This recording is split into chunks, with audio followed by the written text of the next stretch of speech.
শুয়ে থাকা বৃদ্ধ কি বলছে জানো তার বেটাদের? ওরে, আমি মলে ওই লক্ষ্মী জলার ধানি জমিটা তোদের কে দলিল করে দেবে?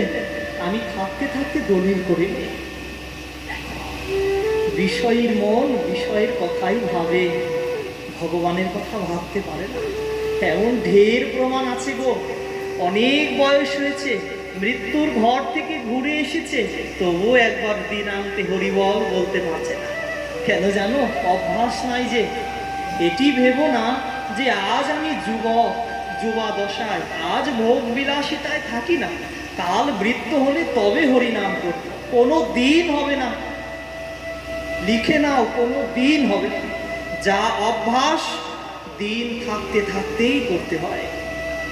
শোনো, কাঁচা মাটির হাড়ি গড়তে বসেছ, আলো থাকতে থাকতে গড়ো, নচেত শুকাবে না।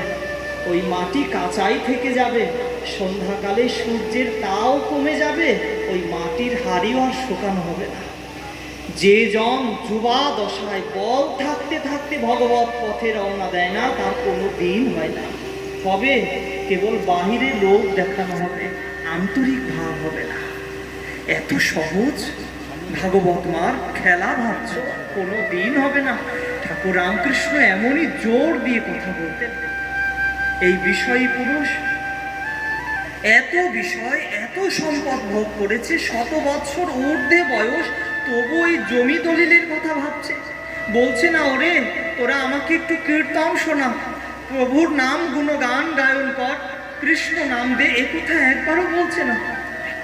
মন এমন নিষ্ঠুর, সহজে সে সৎ পথে যাবে। সুতরাং সময় থাকতে থাকতে অভ্যাস করা। অজামিল তো ভাগ্যবান যে পুত্রের বাহানায় নারায়ণ নারায়ণ নারায়ণ বলার অভ্যাস করেছে। তোমার কি সে অভ্যাস আছে?